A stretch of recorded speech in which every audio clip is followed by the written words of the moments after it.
Hi, and welcome to Season 2 of the Team Deakins Podcast, a collection of informal conversations between Roger and James Deakins and a guest.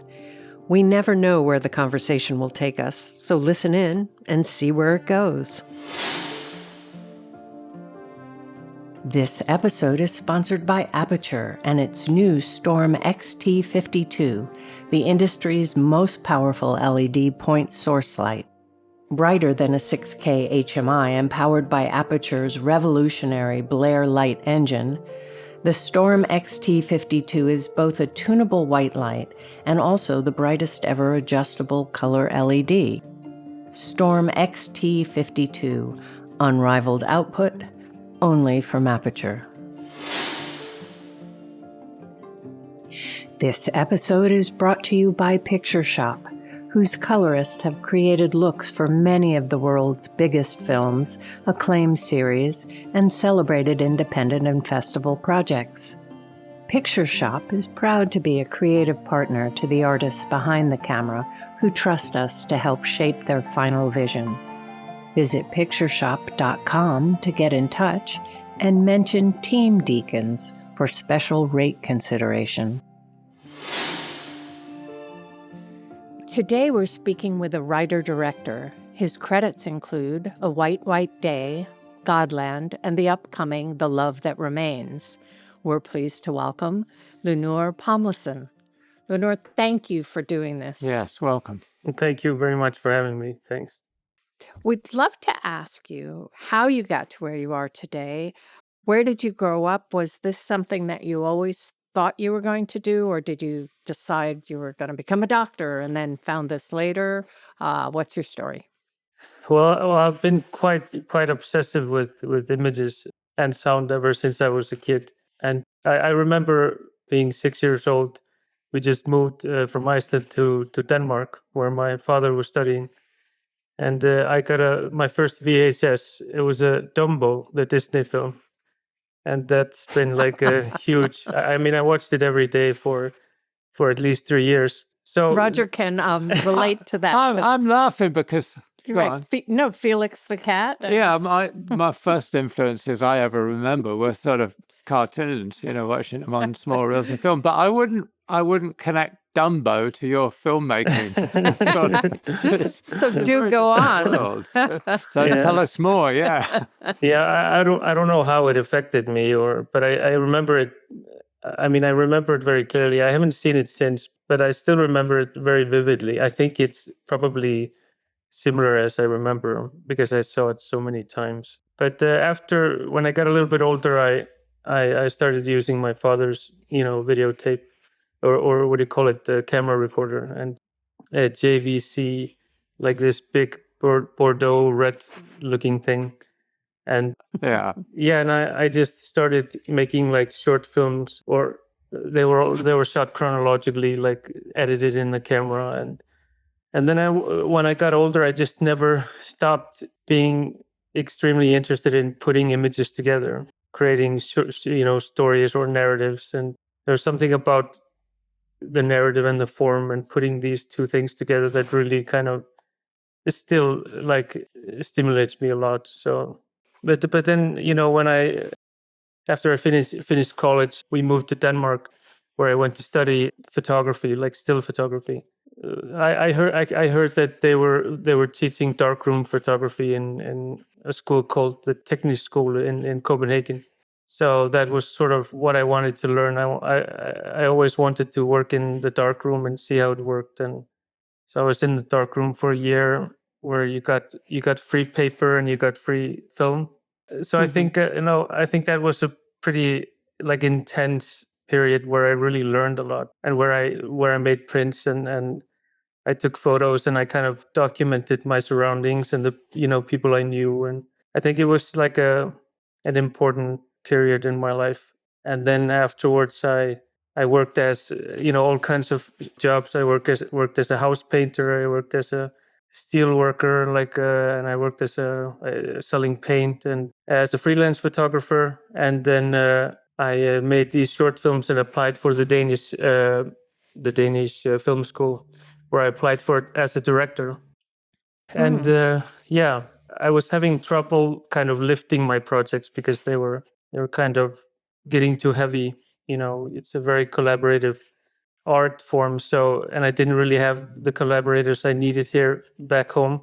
So I felt like the Danish Film School was a really good school for collaborating because there are only 6 directors, 6 producers, 6 sound designers, 6 cinematographers, and 6 sound designers, I think. So you kind of worked intensively with these people for quite a long time, like 4 years.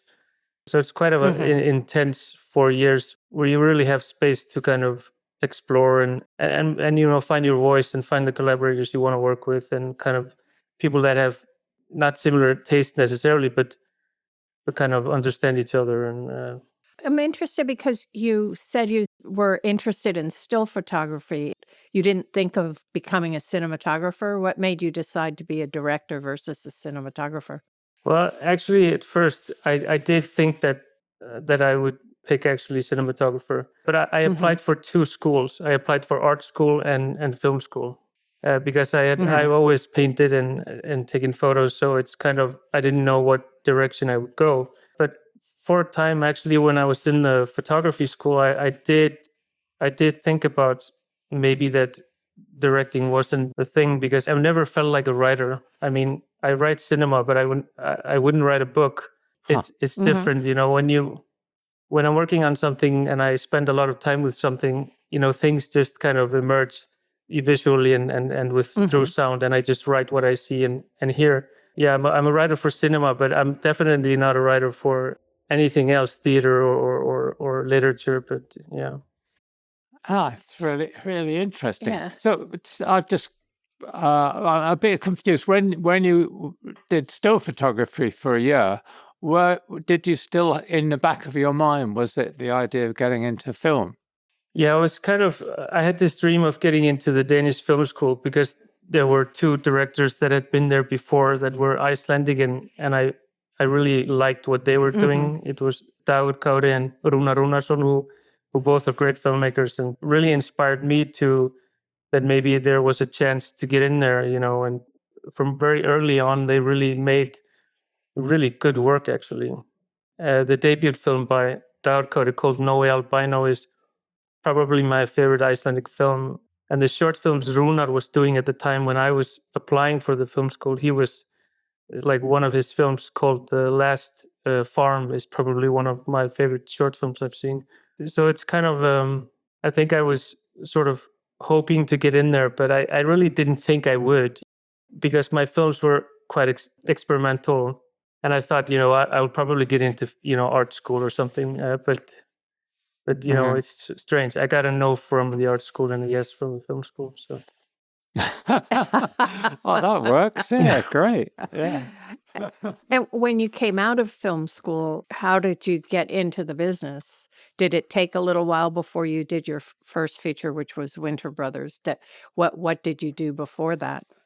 Yeah, we were actually in film school. We really found the crew, the people we wanted to work together, and we wanted to go out, out of the film school and go directly into a feature, and that was kind of the plan. But we made right after film school, we made a short film called 7 Boats, which is a one take in my hometown that we shot in 2013, I think, and that was just kind of like just to start to do something together. The school just finished, and we were kind of very enthusiastic about doing something together. So we made this short film very quick, and then we were trying to get Winter Brothers financed, but the Film Institute didn't really feel that my script was ready. They felt it was very kind of just needed a lot of work and was hard to understand. So I think we had like a year's delay on getting it financed and getting it through the system, kind of. Just where did you go for finance? And at this point, you're still in Denmark, are you? Yeah, and I mean the system here is quite. I mean, there are a lot of people competing for the same money, but the system is that you do have a chance of getting the fundament of the finance from the institute, the film institute. So so that's sort of the starting point. And I remember they had this new thing called New Danish Screen. And they were kind of like an initiative that would promote or try to help the first-time director or like a newcomer. That's great. Yeah, so I think our final film at film school was called A Painter, and I think the Danish Film Institute liked that film, and I think they sort of wanted to support us and see if we had something else, Yeah. And the lead person that you cast, Elliot, what's his name? Elliot Yeah. Crosset Hova, Yeah. is fantastic. hmm How did you find him? And do you think that casting is a very important part of directing? Yeah, absolute. I mean, casting, your actors and your crew is really important for me. And I tend to work with the same people. If when I find really good people, I really try to keep them somehow and keep collaborating with them. So a lot of the people, even in film school and the debut film, we've been working, a lot of us, ever since. And Elliot is one of those collaborators who has been in 2 of my features now and is working with me on another project right now. He's like a very important collaborator and someone that I met very early. I was at film school and they were having this kind of, I don't know what you call them, but it was kind of these acting sessions where actors played out a scene. And he was not one of the performing actors, but he was kind of the one who was helping the others. So he was in a school beside my school. And I just saw him there, and I immediately just fell in love with him and asked him if he would want to meet for coffee. And then we just decided to make the final film at school together. And we've been working ever since. Yeah. So tell us about Winter Brothers then. Where did you shoot it and how did you go about it? I mean, you've said that you're not a writer, you don't write novels, but you write film scripts. But I want to know exactly what was the film script for Winter Brothers and how much was created on the location and how did you find the location? How did your story adapt to what things you found as you scouted? All that stuff. Yeah, I mean, we had very little money to do a film, so we knew that we kind of had to find a place that we could shoot everything, within just like a very small area. So the script is written for a specific space, a specific location, and I've been doing that ever since. It's really important for me to find the location very early on when I'm developing it and kind of figuring it out and writing it, because it kind of slowly, if I revisit locations and spaces that are in the film, they very just slowly reveal themselves, and I figure out like what season the film should take place or how are the scenes, how should we kind of make the scenes or what happens. So but with Winter Brothers, it was it was finding something very close to the city where we lived, Copenhagen, and finding a place where we could film the whole film. And we found this limestone valley very close, only like an hour and a half from Copenhagen. So it was like a perfect spot. But I mean, the film is so mysterious for me to talk about, because it's your debut film is just like, or for me at least, it's very much like just survival. It's almost like my temperament at the time. I didn't even know what I was doing, but I mean, I love the film, and it's really honest. But it's like really, it's like almost fuck you in some way. It's like really, if you know what I mean. It's Yeah. How long did you have to shoot then? Or was it all in one block or what? Yeah, it was in one block, but I don't remember exactly how many days. I never remember days. But not like 10 or 11 weeks though, like a Hollywood movie. No. It was quite short. Yeah. I think it was the shortest shooting period I've had on all of my films. It was quite hard. I remember when I think about it, when I think back, I remember it being like a really physical film. And I also It certainly remember, looks it. yeah. I remember we were really tired, and after the film, it was a hard shoot. I remember. So with scenes like how much is ad-libbed? How much do you work out on the day with the actors? I mean, there's a wonderful location which is kind of like a trailer with a window. The two brothers live in it with the brother's girlfriend. Yeah. I think it's his brother's girlfriend. Yeah. Anyway, Yeah, and there's it this is. whole interchange looking through this window, which is a little square panel in a big frame. It's kind of a wonderful image, and it's very kind of, there's a reflection of trees in the window, so it's kind of obscure what you're looking at. It's quite wonderful. I mean, how much of that is sort of you creating it on the day, or have you storyboarded that, for instance?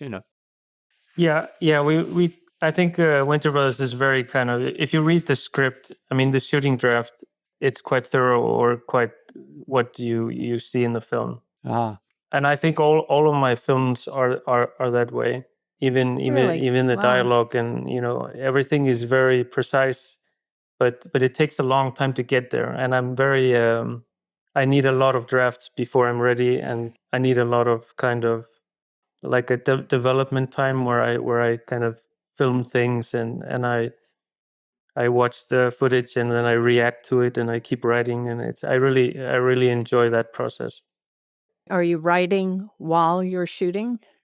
Very little. Are you changing the script while you're shooting? Yeah, I mean, I do change, definitely. I mean, I try to prep as much as I can, and we do as a team. But yeah, things always evolve, and when you're shooting something, you kind of, things always change a bit, and you kind of react to, or at least you try to have space to react, because there are always gifts, in reality, and moments of, state of grace, or moments of beauty, and that you kind of have to be able to capture, and you have to see them, and I think you, maybe not as a debut director, I was very good at that, but I think I've gotten a little bit better at it, having space to try to capture those moments.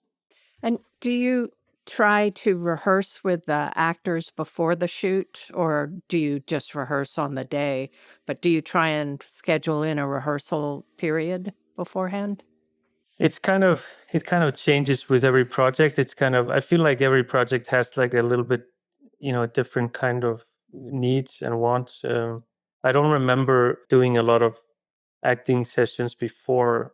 I remember spending time with like the main characters, just to kind of get to know them, and feel comfortable, and kind of, just so they kind of were felt comfortable of doing the scenes, because some of the scenes were quite brutal. And but no, I wouldn't say I spend a lot of time in preparation with actors. And also, at the end of your movies, often you have just static shots of the different. It's not at the very end, but it's often, there's a little bit afterwards, but static shots of each of the characters. And I don't know why, but it really works wonderfully. How did you come about that? It's very different, but it's great. Yeah, it's a good. I mean, I remember when we shot a short film together called The Painter. I remember that we kind of filmed every space, like every location, and like almost made like a photo of each room that we were in. And then we started just doing the same with the characters. So we made like almost like a portrait of each character, and we just kept doing it. It wasn't something that wasn't planned, but it was just like, oh, it's nice to have an image of the space, and also the sound of the space. And but then when we made Winter Brothers, because Winter Brothers is almost like a boiling pot or something. It's like always kind of boiling and tense. So I just think we needed a breather. We needed to be allowed to take a deep breath, before going on in the narrative. And I think those portraits kind of give you a little bit space to breathe before you go down into the darkness again. So sometimes it's Yeah. kind of, yeah. And it really works because doesn't take you completely out of the movie, which I would have thought if you had put it to me on a piece of paper ahead of time. I'd think, well, that'll take you completely out of the story, but it doesn't, and I can't really explain why, but it Yeah, doesn't. but that's one of my things is that sometimes, when you're working on something, it's like sometimes you get ideas and you don't even know if you should have them, because Yeah. maybe they're like they wander too far away from the narrative, and it's a tricky thing because if you really feel it, that it's important to explore it, I try to do that more and more, that if I get an impulse to do something or write something, I just go for it. And it often the case in the projects that we've done now is that it actually makes sense, in the end, when you get the whole of the film or the whole of the project. I'm kind of happy that I went those side paths or yeah, I remember an artist explaining it once, like that a process can sometimes be like a tree, that the branches grow right and left, and sometimes if you just follow the branch, it could be a very strange way, and you're not sure if it fits with the narrative. But if you go far away from it and you see the whole of it, it kind of you get the whole picture, or you get the whole thing. And that's kind of how I feel with those kind of scenes. Yeah, and it means also that the viewer doesn't know what's coming next. In other words, it's making you be in the story. Sometimes you'll see a movie and you know exactly what's going to happen, one thing, and it's all very well done and everything. But if you really want to use the medium of film, Hmm. it's using what the strengths are, and sometimes it's just presenting something visually without dialogue, but it makes you Yeah. feel something. I'm Absolutely. really interested. I think your I guess it was your first film back in Iceland was A White Day, Mhm. which I think is quite miraculous movie. But A White Day is the original title Tarkovsky was going to use for his film Mirror, Mhm. The Mirror. Is there a connection? I mean, sometimes your work kind of reminds me of Tarkovsky's work because it seems so much more about emotions that I feel for the image and the sound that you present rather than the narrative drive of the story, if you see what I mean. Yeah, absolutely. And I know because I remember like Tarkovsky is a big inspiration and influence on my work, definitely. And I remember when right before going to film school, I bought the book Sculpting in Time, which was a really Yeah. important kind of read, and I've often gone back to it, and I really like his way of thinking about cinema and his way of writing and making films and his process, all of it. And I remember, I don't know, to be 100% honest, I don't know if the title comes from his father's poem that I know now that is called The White, or it's called A Bright Day, I heard, but he wanted to make a film called A White Day. And then I was working on a photography series called A White Day, and it was these kind of very white images of snowstorm, and there was these figures in the snowstorm. Sometimes it was horses, sometimes the human figures, and I was kind of overexposing them, and after overexposing them, I also kind of developed them for too long, so they were quite white. And then I was in the dark room, and I was trying to find information like in the white. There was almost nothing, but when I found something, it was a very mysterious and beautiful. And I remember when I started thinking about the film A White Day, I thought a lot about these images, and they were a big part of kind of the whole fundament, or the beginning of the feature film. So I actually wrote a working title, A White Day, so it wouldn't have the same title as the photography series, which was called A White Day. Oh, right. But I don't know where it ended up or where it started. It's kind of like you. Yeah. Yeah. So where did the story come from for A White Day? Yeah, it's always a mystery. I was always I moved I lived with my grandparents for a period, and I was always interested in a relationship between a grandparent and something that I wanted to explore. So I think the kind of the one of the narrative sides comes from that, but often I don't really know where the idea comes from, because I always feel like they're kind of a blend of many things.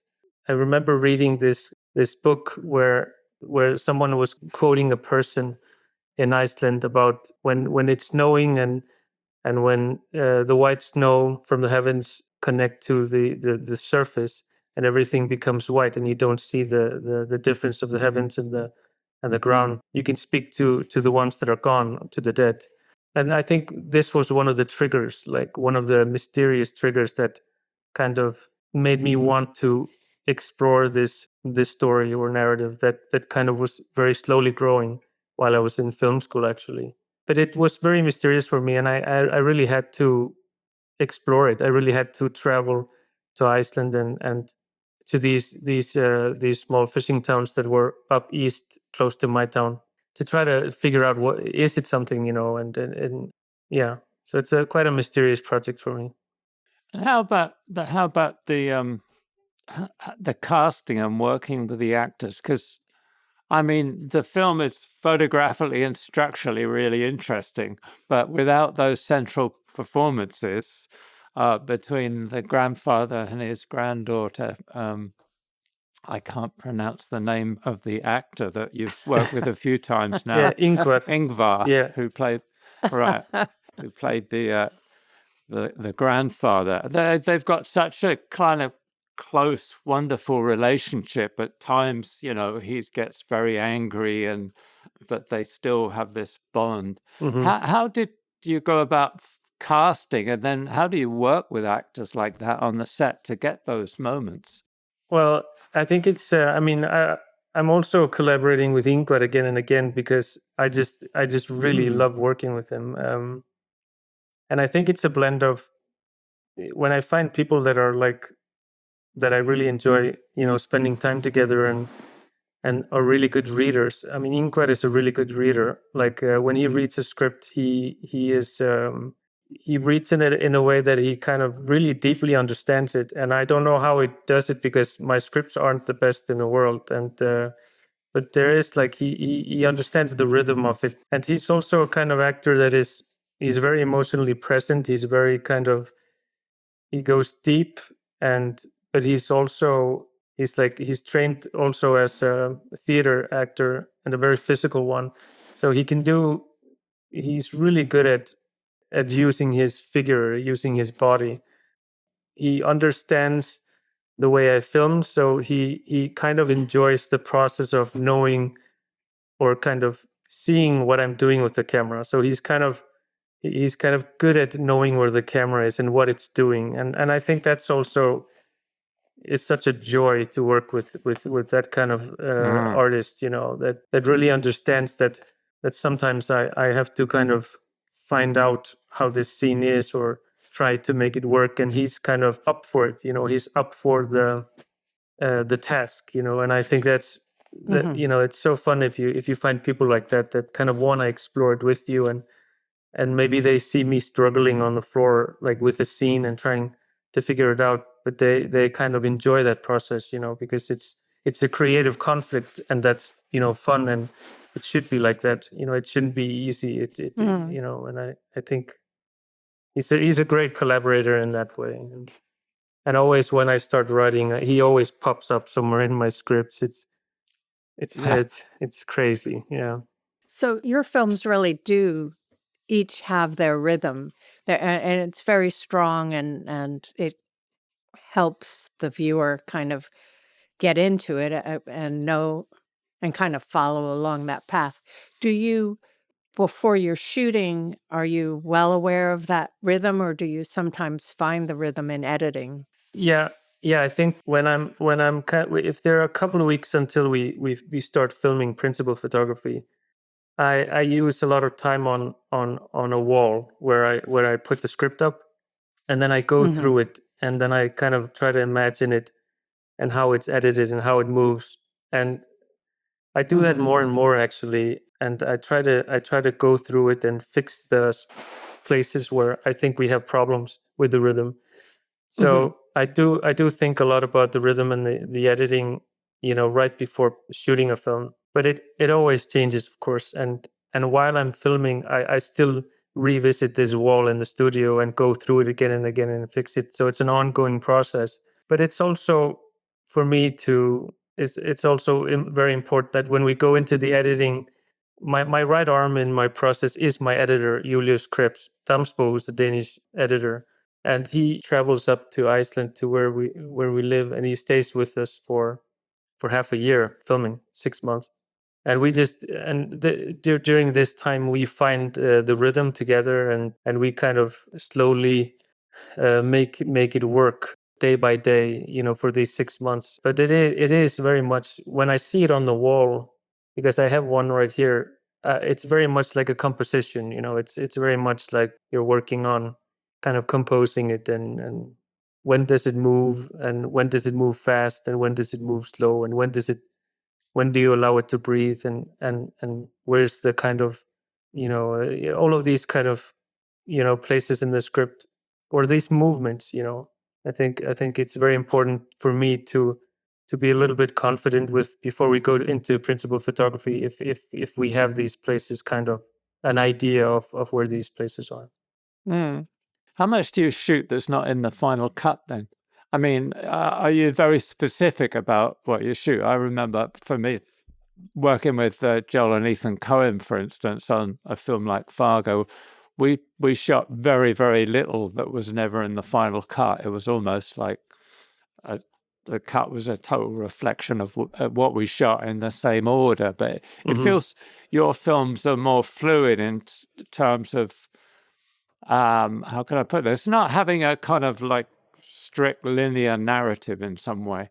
Yeah. I think I've read you said you're not so interested in a narrative, you're interested in the emotional moments within a story. Yeah, I mean, I don't think we actually shoot that much footage. I don't think we shoot on 35, and we don't have that much money. So I really do have to think about when I'm rolling. But I think it's always about the time you have with the film. Like, how much time do you have with the film? So I try to, like I said before, like I really try to go through the script again and again and again before I go into principal, because I know that I don't want to use whole days on scenes that I don't use. So I think we've gotten quite good at like filming only the things we need. But having said that, a lot of the developing process is filming. So there's always like a scene or a sequence or something in the film that I'm filming over, a period of 2 or 3 years before principal photography. So there is footage being made that we actually use in the film that is not connected to principal photography. So it's kind of, but I mean, we're definitely not as, I think, as thorough as you and the Coens. Definitely not. I mean, we are a little bit searching, and I often don't know like exactly what's going to happen in the film for a very long time. Hopefully, I find it before the final shooting draft. But often there are like mysteries in the script where I actually don't know what's going to happen, and I really like that. I like that energy. I like that kind of. It kind of keeps you exploring, and I always try to find material that I know that I can't figure out 100%. Like life, it's like you want it to be fathomless, or you want it to be kind of endless, or yeah. And you also use a lot of times time-lapse, which is another thing that I don't know why, but it really adds some poignancy when you just see this passage of time, and it comes at a time when you weren't expecting it. Certainly in Godland, Yeah. you could talk about the use of time lapse in Godland. Yeah. Not only the effect it has kind of emotionally, but how the hell did you do it? Yeah. Some of it, Well, in Godland, I was researching how we should travel. There's like this. You can almost say that the first, or like the first 50% of the film is kind of like a journey. It's a journey through a country, a barren country that that the priest is going through, and he's seeing all of these places for the first time, and I was sort of just trying to imagine what that felt like. And so I was going on like horse trips with my father and trying to write these scenes. And then one of my father's horses died, and we were transporting it. And I saw, because we were transporting it, we had to do it with a tractor. Yeah. Sure. And I crawled on top of the tractor, and I saw this horse called Dropi, a drop. And I saw it from above, and it just had this beautiful figure. When you were down and you were standing beside it, you really didn't see it, because it's almost like more of a blob, because the stomach is very quickly begins to kind of bloat. But when I saw it from above, it was like so beautiful, and kind of, I just thought, like, maybe we should just allow it to be here. Maybe we should just allow it to lie there and turn into earth. So I started photographing it, and I photographed it for 3 years. Wow. So from like the day it died until it was completely disappeared and turned into earth and flowers, and it was like a bucket of flowers and flora. It was, it's quite beautiful process. And I think having seen that and having photographed that for so long, it just became this very important thing in the film. And because I was writing Godland at the time, so it kind of impacted and colored the way the film turned out. And I've always liked that, those kind of. So I always try to find something within a film or a project where I can just explore something for a long time, while I'm writing. Yeah. And there's a very kind of, if you have the camera in the car, you have it in the back seat of the car, and you're filming every week, and you're kind of reminding yourself that you are a filmmaker, and you're reminding yourself that you stimulate your imagination. You listen more clearly, and it's just something very nice about it, that it keeps you involved in the project and keeps you thinking about it, keeps you like you try to go deeper into it. So it's a good way of doing that. So you discovered the idea of filming the horse time lapse at the same time as you were writing the script of Godland, yeah? Yes. So all these things were coming together. But where did the basic idea come from? Was that your split between Denmark and Iceland? Is that also there's a caption on the film that says it was inspired by these photographic plates. But then I read that wasn't actually true. Yeah, I'm sorry. That was you're wanting to set it in a... No, yeah. I mean, the Coens did it with Fargo. There's exactly. a caption said this is based on a true story, which is absolutely not true. But it's a movie. Yeah, it's a movie. But where did I'm interested, because I didn't know that much about the sort of the connection between Denmark and Iceland. I mean, I knew at one time they were, but then this whole religious connection as well, which is interesting. You set this priest who's a Lutheran who can't speak the local language. So it's like, to me, it feels like the whole story is about him not connecting with his flock in this little village in Iceland, but also about him not connecting with God. Because he never hears God. Perhaps you could talk to that about the idea of, getting the right idea from the film? Yeah, I mean, absolutely. I've always been between, these two countries, Denmark and Iceland. We probably lived there over 12 years of my life. So we had our children there. We studied there, me and my wife. So we spent such a long time there. And Iceland was under the Danish crown. And we have a relationship and a history together that isn't that well known, probably because it's not that blood driven. It's not that dramatic. It's quite an effortless. It's not very dramatic and epic, but it's still very interesting for me to read about it. And I did read about it, and I did explore it, and I was trying to find a way to make something where we were collaborating and where we could work with both Iceland and Denmark. And I hadn't seen it before. And there was something about the language that I was really interested in the kind of the communication or the miscommunication between two countries. And I've always been English is my third language because I have Danish, and so I've always been kind of interested in miscommunication because it's such a big part of my life. So I did explore stories. I did read a lot of these kind of traveling books that were from all over the world, actually, that were made from travelers that went to Iceland, and then I started working more with because during that time the power, or the, what do you call it?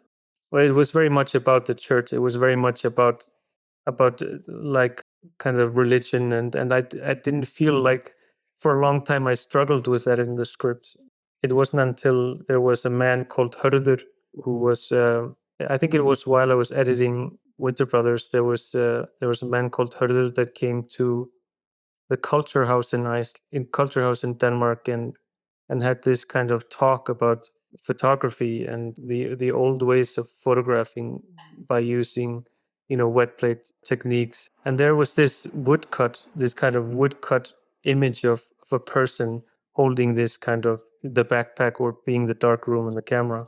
And I just saw the priest. I saw the priest that I was writing about, and when he was holding a camera, the script just completely changed and became like really, or the whole project became very exciting and interesting for me, because I think I found some kind of connection to it, like a personal connection to the project, which I felt I was going further and further away from, because sometimes when you're researching, you can read too much, you can, you just it becomes history, and I think cinema is not that. You have to find something personal you want to tell. It's interesting that the priest with a camera, because, well, there's a couple of things that brought to mind to me. We have some friends that go on holiday and they take 1 million pictures. Yeah. But I don't think they ever experience where they are. Being there, yeah. And the other thing that came to my mind was working in Africa years ago, and people not wanting me to point the camera at them because they felt that the image would the camera would take their soul in some way. Yeah. And those elements, for me, came very much into your film, Godland, and the idea again that the priest is kind of using the camera in a way to kind of, I don't know, he's disconnected. It's like a barrier between him and his subject, because he is treating his flock as just his subject. It's very interesting. Yeah. Yeah, and it is. When you're carrying a camera, or when you're looking at the world through a lens, it's almost like you're not there. It's almost like you're kind of invincible, or it's so, it's hard to, I don't know. I've sometimes experienced when I'm filming something. For example, I was filming this kind of horse competition a couple of months ago, and there were so many people, and I was carrying this big, like 35 millimeter camera with a big mag, and it was like, it was so large, and but I had no fear. Like normally I would be very uncomfortable, and I would be very shy. I am shy, but because I had the camera, and because I was looking at the people through the viewfinder, I didn't feel that. I felt so comfortable. Right. So it's strange, right? It's strange how you kind of. Yeah, it is an interesting effect. Yeah, obviously some photojournalists or some war photographers get into serious trouble because of that disconnect between them and the man that's about to shoot the gun. Yeah, and I heard the war photographers that somewhere I heard that they often get hurt, in the beginning when they're completely new, or in the end when they feel like they're invincible. Yeah. How did you go about shooting that whole journey? I must say, there's an odd thing in the film I didn't understand. When the priest gets to the village, the guy Carl, the character Carl says, "Oh, why did you come on that long journey? Why didn't you just sail here?" Well, funnily enough, while we were watching the movie, that's what Roger asked before that line. That's good. That's good. No, I mean, so why? Exactly. Yeah, I think it's why do we do this? Why do we make things hard? I don't know. It's a process, you know. Yeah. It's like you can't Yeah. you never get anything free. You have to like bleed and you have to cry and you have to sweat and or at least I need to. If I can't make anything easy, you know, like if I make something, I need a lot of effort and a lot of time to make it good, make it anything worthwhile, you know. And I think the priest had this kind of image of himself exploring the land and meeting these Icelanders and kind of, you know, he it's kind of like I mean it's crazy and it's stupid, but I think often that's the case with us, you know. And especially during that time with the religion, you know, people thought you could go wherever they wanted and get people to change religion or and I think there's just something very interesting about it. And I remember when I was writing the script, you know, I laughed when the merchant said that, because, you know, I was thinking the same thing, but it was very spontaneous when he wrote it. You know, it was a surprise for me also. That's very honest. You could have saved a lot of trouble. No, it was it was kind of brilliant though. It's almost hypnotic. I mean, do you think growing up in Iceland that's really affected you, the way you see things, the way you kind of relate to the world? Yeah, I think it does. More than just seeing a landscape, you know what I mean? Yeah. More than just visually. Yeah, I think it does shape you, and I think I was thinking about it because I remember when I was like how even like a small space like a studio, how it shapes your work. You know, do you have a window? Do you have a view? Or how large is the door? Because the paintings will only be in the size that the door is, you know. Because if you have very large doors, you can paint very large paintings. But if you have very small doors, you know, they'll probably be the size of the door. And I think this does affect you, you know, if you're used to, you know, an endless horizon and you're shaped by crazy weather and you know, temperament in the weather and very kind of harsh elements and seasons, and I think you are affected by it, and I think it shapes you, and I think me especially, because I'm really it's something that I really enjoy, and it's something that it's one of the reasons for why we moved back is kind of just is actually the surrounding area around here that I really love, you know. It's still like unspoiled, but there are like a lot of places that are already now, just in the last 7 years, 10 years, it's become much more touristy, and things are changing very fast. But it's still, you know, you can still just go and be alone wherever, and you can film, and it looks the same as, you know, 100 years ago and 200 years ago, and it's you don't even have like electric poles, or you don't hear airplanes, or I mean, it's still like that, which is great.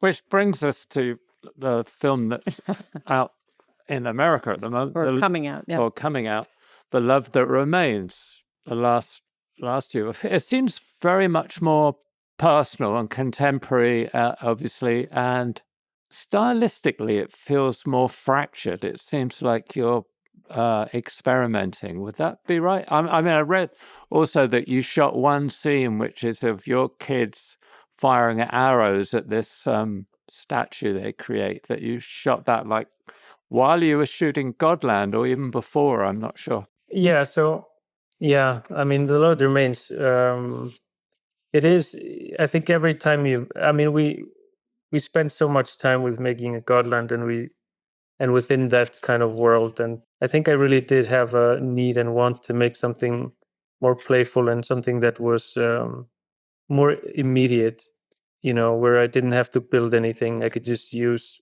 our car, I could film our chickens, and it could be kind of, yeah, like maybe more fragmented, but kind of just, I think for me, more immediate, I wouldn't have to create everything from scratch, and also just to do something that was very playful. You know, my way of, or our way of doing something that is more playful. And I think that was kind of the need. But I made this short film during COVID with my kids, where I filmed them kind of building a treehouse called Nest. And I just remember while I was doing that I really saw potential of something else, a feature, or like I started thinking a lot about what are these parents kids doing. And I just started writing these kind of fictional narratives of a fractured family, and how they are kind of communicating, and how do they spend time together now that the family is fractured and kind of separating. But I also just saw that, like, how time was moving faster and faster every year. My kids were growing up so fast, and I was just feeling that there was really precious, very precious time, that it was like suddenly moving too fast, and I somehow wanted to capture it before it was gone. So I thought that was a really beautiful kind of thing to try to capture, and not the conflict itself in the separation, but rather the aftermath. Like, how do we spend time, with the people we love, if things have changed? And I hadn't seen that before, and it was something that felt worth exploring. Yeah, and it's somewhat haunting too, because I guess everybody's had that issue at one time or another. Hmm.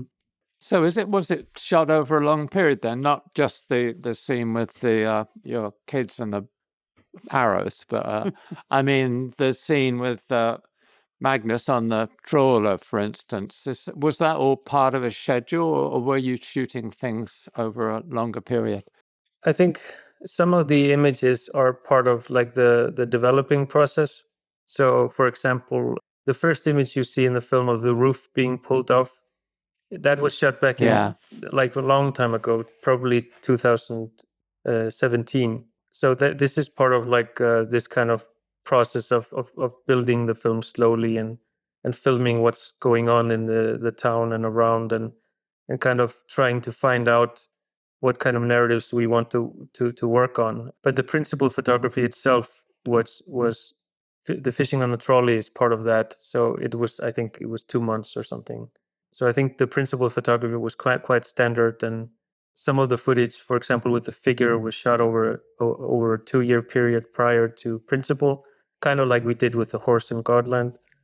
And Right, Mhm. right. so while I was filming the kids building the figure, and having dialogues around the figure, and shooting arrows into the figure, I was kind of writing the narrative of the mother and the father, and kind of connecting these red threads between them. It's almost like we made three narrative threads that kind of connect within the film. And yeah, it was fun, because the figure itself woke up very late in the process of writing the script. So it was kind of like key for me to kind of make this shooting period with the kids. It was really important to explore that, because I didn't know how the film would end. So it was a big surprise, and a very important key, that when she woke up. So, and that's what kind of the film is. It's kind of, it's being, we're figuring out what it wants and what it is while we're making it, kind of. Yeah. Wow. So how did it work out, you being your own cinematographer? It was kind of, I mean, I have a very good relationship with my cinematographer, Maria von Haushof, who shot everything that we've done.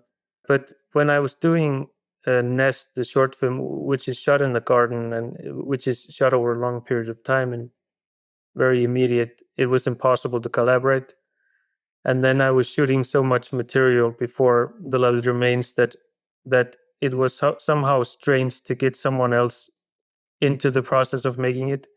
It felt like we had already shot 30% of the film, and she was already doing her projects. She was in New York filming, and so we decided not to do it together. But behind the cinematographer is the team, the same team that I've always had, and it's the people that know me, and basically they took care of me, and they took care of everything.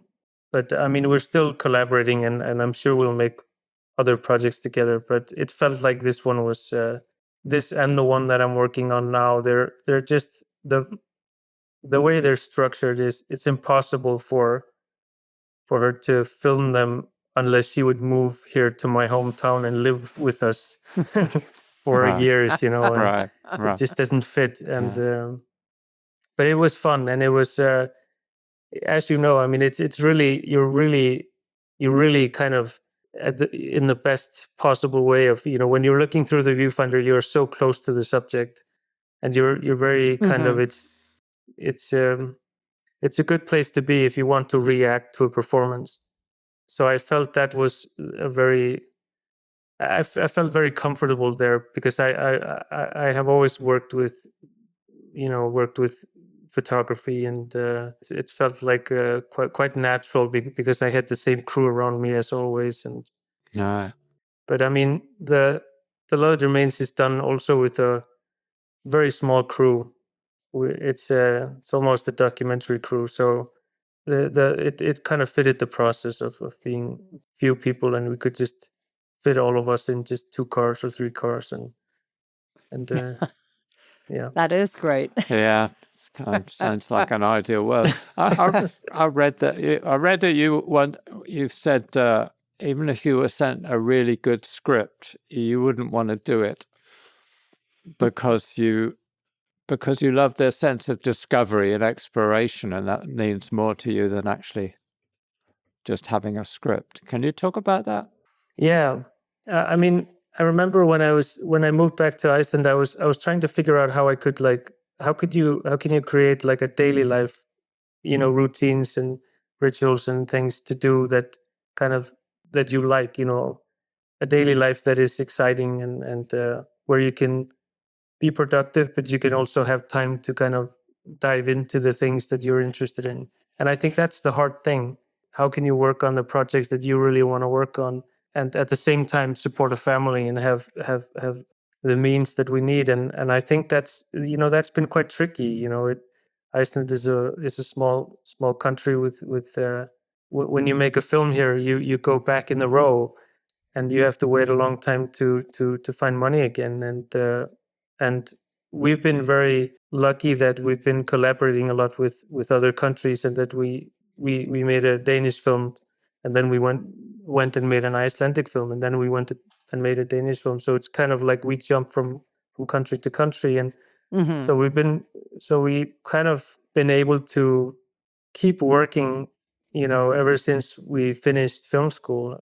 And that's the dream of, just like, is it possible to make films in your surroundings, and have time to dive as deep as possible, and not be too occupied with preconceived ideas of what the market wants, or what you're supposed to do, but really try to make them the only way you can make them, and as personal as you can. And but I mean, still, we're always trying to make things that are, have an emotional impact, and we're always trying to make something that is kind of an experience. That's very important for us. But also just trying to figure out, is it possible to do it from here? In this small town of 2,000 people, in the east coast of Iceland. It's like, is it even possible? I don't know, Roger, if I even answered your question.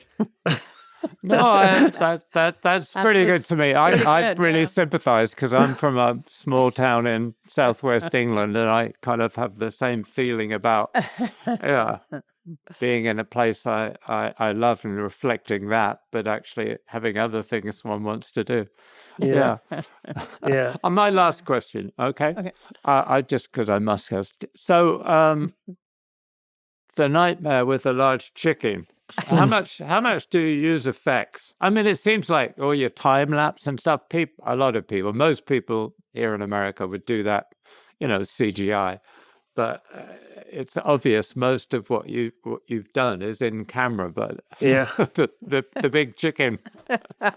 Yeah, we try to do everything in camera, because I really like knowing if it works or not. I really like directing the scene onwards, towards something. So it's very important for me to know, to kind of respond to something. Like, I have a very hard time, doing VFX, actually. But but the scene is very hands-on, and it was very physical, and it was really hard.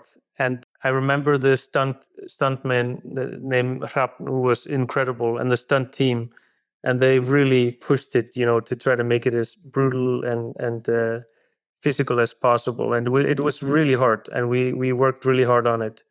We of course needed to clean it afterwards, with VFX, kind of clean the lines, of all the people that were pulling him back and forth. But yeah, I'm really happy that we did it like, hands-on, because it becomes very physical. Yeah, it's brilliant. Oh, great.